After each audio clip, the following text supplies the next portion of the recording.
ED పీడించే సంస్థగా మారడమే కాక విలువలకు తిలోదకాలిచ్చేసిన దర్యాప్తు సంస్థగా నిలుస్తుందని ప్రముఖ న్యాయవాది అభిషేక్ సింఘ్వి అభిప్రాయపడ్డారు. రౌస్ ఎవెన్యూ కోర్టులో కవిత తరపున వాదించిన అభిషేక్ సింఘ్వి దర్యాప్తు విధానం టామ్ అండ్ జెర్రీలా ఉందన్నారు. దర్యాప్తునకు సహకరించిన కవితను అరెస్ట్ చేయడాన్ని తప్పుపట్టారు.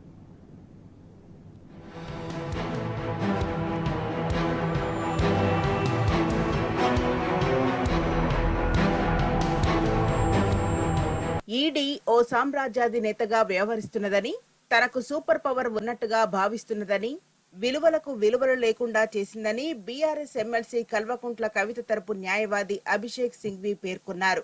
రౌస్ ఎవెన్యూ కోర్టులో సోమవారం కవిత బెయిల్ పిటిషన్పై జరిగిన విచారణలో ఆమె తరపున సింఘ్వితో పాటు నితీష్ రాణా వాదనలు వినిపించారు. దేశం, న్యాయస్థానాలు, రాజ్యాంగాలకు అతీతంగా ఈడీ వ్యవహరిస్తున్నదని చెప్పారు. ఒక కట్టుబాటు, కోర్టులకు ఇచ్చిన మాటకు విలువ ఇవ్వడం వంటివి ఈడీకి తెలియదని అన్నారు. విలువలకు తిలోదకాలిచ్చిందని తెలిపారు. సుప్రీంకోర్టులో కవితపై ప్రస్తుతానికి ఎలాంటి బలవంతపు చర్యలు తీసుకోమని ఈడీ హామీ ఇచ్చి, ఆ తర్వాత కవితను అరెస్టు చేసిందంటే మాటకు ఎంత విలువ ఇస్తున్నదో అర్థమవుతున్నదని అన్నారు.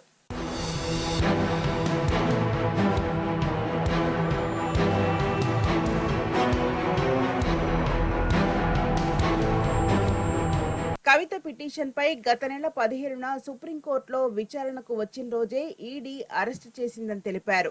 అంత హడావిడిగా అరెస్టు చేయాల్సిన అత్యవసరం ఈడీ ఎందుకు వచ్చిందో ఆలోచన చేయాలని అన్నారు.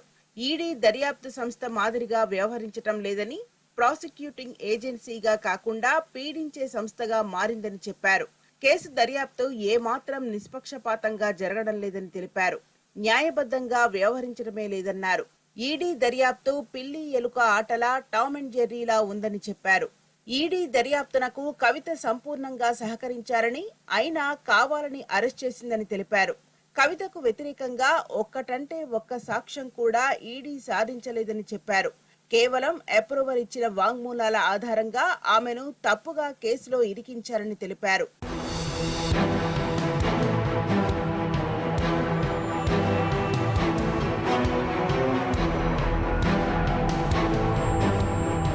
మద్యం కేసు నిందితుడు అరుణ్ రామచంద్ర పిళ్ళై నుంచి ఈడీ మొత్తం 10 వాంగ్మూలాలు నమోదు చేసింది.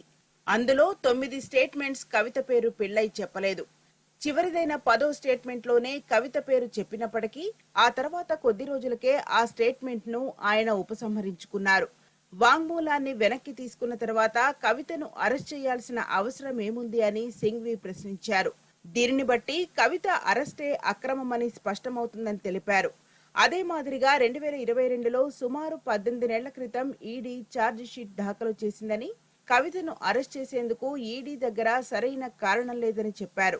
ఆమెను అరెస్ట్ చేయాల్సిన ఆవశ్యకతను ఈడీ చూపించలేకపోయిందని అన్నారు.